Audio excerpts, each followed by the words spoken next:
భారత స్వాతంత్ర సమరయోధుడు భగత్ సింగ్, సుఖ్దేవ్, రాజగురు, అదేవిధంగా నేతాజీ సుభాష్ చంద్రబోస్, చంద్రశేఖర్ ఆజాద్ల వంటి వీరుల సరసన ఉండి భారతదేశ స్వాతంత్రం కోసం పోరాటం చేసేటువంటి మహాపోరాట యోధుడు సర్దార్ ఉధమ్ సింగ్ యొక్క కార్యక్రమం నిర్వహిస్తాను.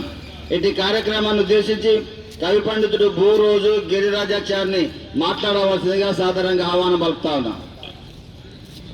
ఆనాటి భారతదేశ స్వాతంత్ర ఉద్యమ చరిత్రలో అమరుడు, సువర్ణాక్షరాలతో లిఖించదగ్గ వీరుడు ఉధమ్ సింగ్ గారి వర్ధంతి కార్యక్రమాన్ని నిర్వహిస్తున్న ప్రియమిత్రులు రాజారాం ప్రకాష్ సార్ గారు, మా గురుతుల్యులు మిత్రులు నాయకంటి నరసింహ శర్మ గారు, బీజేపీ నాయకుడు విజయ్ కుమార్ గారు, మరియు క్రాప్ టీచర్ మైనార్టీ నాయకుడు బాలమియ, అట్లాగే రాణా ప్రతాప్ సింగ్ స్వకుల క్షత్రియ వంశకుడు, ఈ కార్యక్రమానికి ఇచ్చేసిన అందరికీ స్వాగతం పలుకుతూ 200 సంవత్సరాలు మన భారతదేశాన్ని పరిపాలించి బానిసలుగా మనల్ని చూస్తున్న ఆ క్రమంలో ఆ రోజుల్లో ఉధమ్ సింగ్ గారు జలియన్ వాలాబాగ్ దురంతానికి ప్రతీకంగా మైకేల్ ఓడయర్ ను కాల్చి చంపిన వీరుడు, ఇంగ్లాండ్లో వాళ్ళ దేశానికి వెళ్లి కాల్చి చంపిన వీరుడు ఉధమ్ సింగ్ గారు. అటువంటి ఉధమ్ సింగ్ మొదట భారతదేశంలో Gaddar party, HSRA Hindustan socialist republic association, ఈ పార్టీల్లో పనిచేసి ఆ రోజుల్లో భగత్ సింగ్, రాజ్గురు, సుఖ్దేవ్, చంద్రశేఖర్ ఆజాదులతో సమకాలికుడు, సహచరుడు. వీళ్ళంతా విప్లవ వీరులు భారతదేశంలో. నేను అంటున్నాను, ఇలాంటి విప్లవ వీరుల వల్లనే భారతదేశానికి స్వాతంత్రం సిద్ధించిందని చెప్పడంలో నిర్వివాదాంశంగా వివరిస్తున్నాను. అటువంటి ఉధమ్ సింగ్ గారు డిసెంబర్ 26, 1899లో సంగ్రూర్ జిల్లా సులం తహసీల్ ఖలన్ గ్రామంలో తెహల్ సింగ్, కరెన్ కౌర్ అనే పుణ్య దంపతులకు జన్మించిన వీరుడు. చిన్నతనంలో వాళ్ళ తల్లిదండ్రులు మరణిస్తే చమర్ కుటుంబంలో పుట్టిన ఇతడు ఒక అమృత్సర్లో అనాథాశ్రమంలో పెరుగుతుంటాడు. అప్పట్లో రౌలత్ చట్టాన్ని 1919 దానికి వ్యతిరేకంగా అమృత్సర్లో జలియన్ వాలాబాగ్ అనే పంజాబ్లో ఆ ప్రాంతంలో సిక్కులు ఒక ప్రాంగణం, దానికి ఒకే ద్వారం ఉంటది.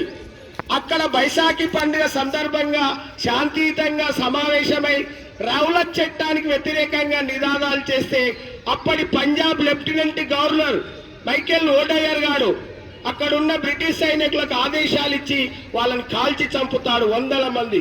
ఈ ప్రతీకారాన్ని అక్కడే ప్రేక్షకులకు నీళ్లు అందిస్తూ చూస్తున్న ఈ ఉధమ్ సింగ్ ఆ మట్టి తీసుకొని ఈ డయర్ని గాని నేను ఎప్పటికైనా చంపుతానని భీకర ప్రతిజ్ఞ చేసిన వీరుడు ఉధమ్ సింగ్. ఆ క్రమంలో తర్వాత ఆయన 21 సంవత్సరాల తర్వాత ఈ దేశంలో ఉండి రామ్ మహమ్మద్ సింగ్ ఆజాద్ భారతదేశ మతాలకు ప్రతీకల హిందూ, మహమ్మదీయ, సిక్, ఆజాద్ అంటే స్వతంత్రం, ఈ విధంగా పేరు మార్చుకొని ఇంగ్లాండ్ వెళ్ళి అక్కడే ఒక కాక్స్టన్ హాల్లో సమావేశమైన సందర్భంలో ఈ మైకేల్ ఓడయర్ ను ఇతడు ఒక పిస్తోల్ తీసుకొని ఆ గదిలోకి ప్రవేశించి ఆ పిస్తోల్ని ఒక పుస్తకాకారంగా, అంటే ఆ పుస్తకాన్ని పిస్తోల్ ఆకారంలో కట్ చేసి అందులో పిస్తోల్ను భద్రపరుచుకొని వెళ్ళి అతని గుండెలపై కాలుస్తాడు. ఆ డయర్ గాడు అక్కడే కుప్పగొలుతాడు, ఇతడు లొంగిపోతాడు. తర్వాత ఇతను పెంటన్విల్లీ కారాగారంలో ఇంగ్లాండ్ లో బంధించి విచారణ చేస్తే ఇది 1940 ఏప్రిల్ 13 జరిగింది ఈ హత్య. ఇతన్ని విచారణ చేస్తున్న సందర్భంలో అక్కడ జడ్జి అడిగితే వీడు నా దేశ ఆత్మగౌరవాన్ని భంగపరిచిండు, నేను మరణించినా నాకేం భయం లేదు, షహీదే ఆజాం అంటారు అమరుడు అని, నేను మరణించిన నా దేశం కొరకు మరణిస్తున్నాను, ఎక్కువ ఏళ్ళు బ్రతికి లాభం లేదు అని ఆ విధంగా జడ్జికి వివరిస్తారు. కనుక అతన్ని అక్కడే ఏప్రిల్ అంటే 1940 ఏప్రిల్లో అతన్ని 13న ఉరిదీయడం జరుగుతుంది. కనుక ఈ విధంగా అటువంటి కాక్స్టన్ను చంపిన వీరుడు ఉధమ్ సింగ్ గారు.